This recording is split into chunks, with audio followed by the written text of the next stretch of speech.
For centuries, naval uniforms have distinguished themselves among other military branches across the entire world. In this video, I will be going over a subset of those uniforms, the American naval officer uniforms in the Second World War.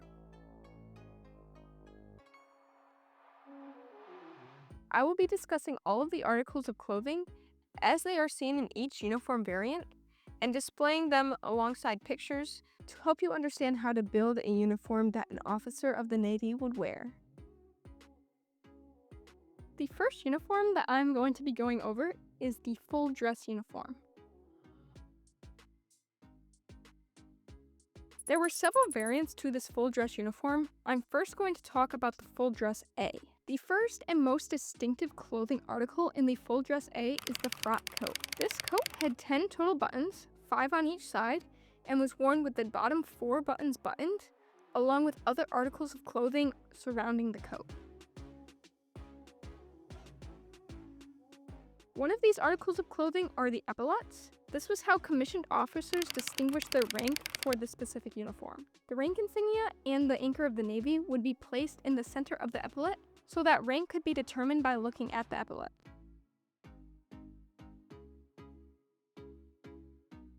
Officers would wear a cocked hat with this uniform that would also distinguish rank alongside the epaulette. The origins of the cocked hat go all the way back to the start of the United States Navy. However, they first were worn horizontally along the head.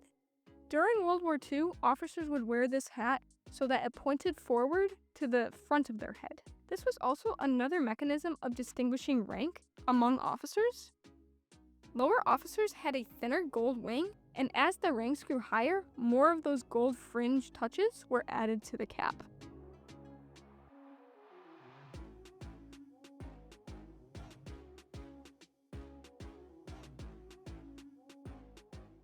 Officers would wear basic trousers with a gold stripe to indicate the full dress uniform and the officer rank. A belt was worn around the frock coat to hold the sword that the officers would carry. Again, this belt would distinguish rank for the officers, with lower officers having thinner and less stripes around the belt than higher ranking officers.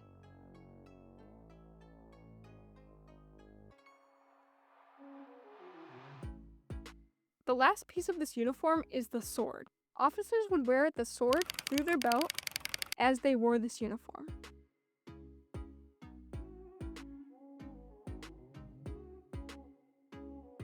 This uniform was worn in the most formal occasions. However, at the start of the war, due to the emergency order in 1941, it was put into storage and rarely worn during the Second World War. In this picture, you can clearly see the officer wearing the articles of clothing that are designated for the full dress A uniform. He is wearing the cocked hat vertically along his head, the epaulettes that distinguish his rank, the belt that distinguishes his rank and carries the sword, as well as a rank distinction among the frock coat on the sleeves. The next full dress uniform was the full dress white. The first article in this uniform is the white coat. So instead of the frock coat of the previous uniform, officers would wear a white coat with shoulder boards and medals present. This white coat would be fully buttoned with 5 gilded buttons and would be worn over a t-shirt or other clothing of that nature.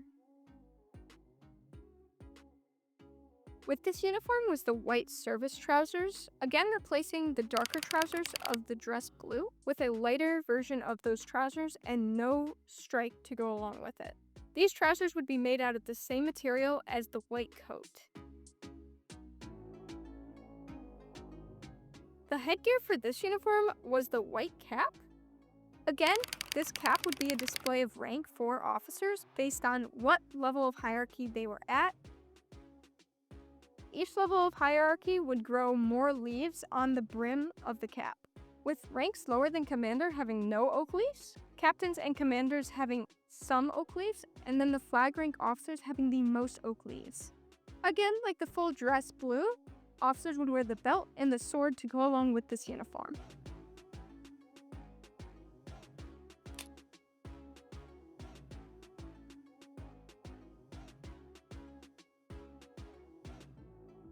The next type of uniforms that commissioned officers would wear are the dress uniforms. These were very similar to the previous full dress uniforms, with some minor article changes for each uniform. Starting with the dress blue uniform, everything remained the same, except the full dress trousers were replaced with blue trousers that did not have the gold stripe indication on the seam. This picture looks very similar to the previous full dress picture. However, the trousers that these officers are wearing do not have the gold marking on the seam and are just solely blue trousers. The dress white uniform was the same as the full dress white uniform. However, officers would wear ribbons in place of the medals that were worn on the full dress white uniform. In this picture, you can see the elements of the dress white uniform to include the white cap and the shoulder boards that designated the rank of the officer.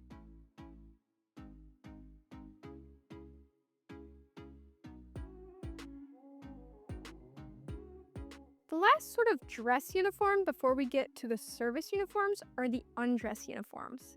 These again are going to be similar to the previous dress uniforms with minor changes. We'll start with the undress blue A. Very similar to the dress blue, we're starting off with the frock coat. However, officers would not wear epaulets to distinguish their rank on the undress version of this uniform. Instead of the cocked cap, officers would wear the blue cap that again distinguished their rank, similar to what you would see on the white cap. Lastly, the dress belt was replaced with the undress belt, which was a very similar version with a few less decor items present. The undress blue B was a very similar second version to this undress uniform for officers. However, instead of a blue cap, they would wear the white cap that you saw in the dress white uniform. Lastly, the undress blue C was the same as the undress blue B. However, instead of dress blue trousers, officers would wear white service trousers. The last undress uniform for the officers was the undress white. This uniform, again, very similar to the dress white. However, instead of the full dress belt, officers would wear the undress version of the belt. We've made it to the service dress uniforms. These were uniforms that throughout the war were required to be owned by officers and were actually worn on a daily basis, not put into storage from previous emergency orders. The first version of this was the service dress blue. Instead of the frock coat, officers would wear a service coat with this uniform that had 6 buttons, double-breasted, with all buttons to be buttoned. They would also wear service ribbons on this uniform and distinguish their rank on the sleeves of this uniform. Along with the service coat, officers would wear the blue cap and the blue trousers, similar to the attributes of previous dress blue uniforms. The service dress blue B replaced the blue cap with the white cap. Lastly, the service dress blue C replaced the blue trousers with the white trousers. This is a similar trend to the previous undress uniforms we went over, where regulations replaced the blue cap and trousers with the summer version of white cap and white trousers. This picture details the service dress blue B being worn. We know it is the B version because the officer is wearing the white cap with the service coat and the blue trousers.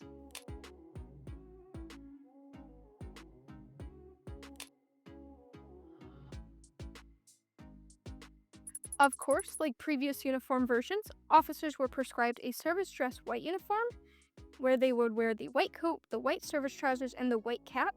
This is different because they did not wear the belt or the sword with this uniform, unlike the undress white.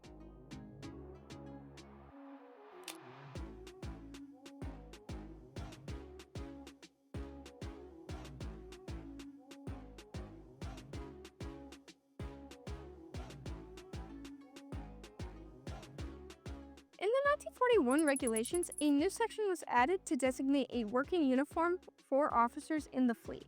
The first element of this uniform was the khaki cotton coat. This was a single-breasted coat with 3 gilt front buttons, where rank was displayed on the shoulder boards. Officers would wear this uniform with a shirt and tie. However, throughout the period of the war, regulations were designated where they could wear with and without the tie, as well as with and without the coat.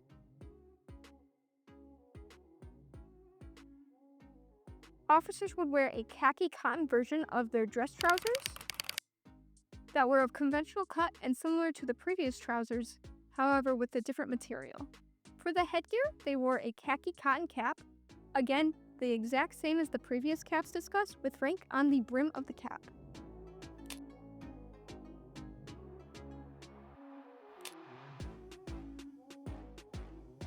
Another working uniform option for officers were the dungarees.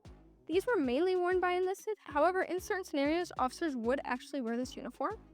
It starts with the blue denim jumper. However, in place of the blue denim jumper, officers also had the opportunity to wear a chambray shirt. This jumper was made completely of denim and was single-breasted with metal buttons that were detachable in the front.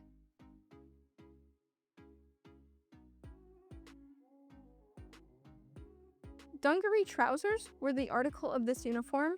These would be made of the same material as the denim jumper and were the same cut as the previous trousers that we have gone over. Officers were prescribed to wear a cap in this uniform as well. The jumper and the trousers alongside the cap made up the dungaree uniform for officers. There are a couple additional articles of clothing that I want to go over that officers could wear in addition based on the weather conditions. I'll first talk about the overcoat. This was an 8-button overcoat worn in cold weather conditions where officers would show their rank on the shoulder board and sleeve of the overcoat. It was made of wool and was to be buttoned all the way up with 4 side buttons. The raincoat had a very similar appearance with 8 total buttons with 4 of the side ones to be totally buttoned. It also featured a belt around the coat, and rank insignia was not present on this raincoat.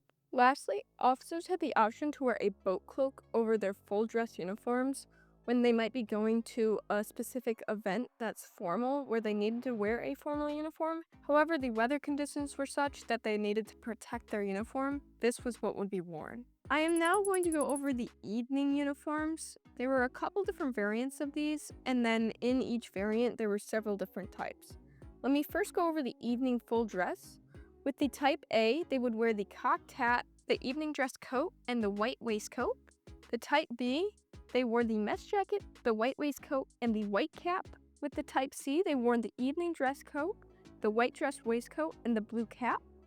And then the evening dress D is the same as the evening dress C, but with the white cap. It is important to note that after the start of the war, these uniforms were also put into storage, and officers instead would wear the service coat with a tie to match the evening dress of other branches. There were also a couple other variants of evening dress uniforms that, again, like these, were not used during the war. Thanks for watching, guys. If you have any suggestions for another video, please comment down below and let me know. I will also have more in-depth information on videos like this, as well as many of my other videos on my website, which is linked in the description.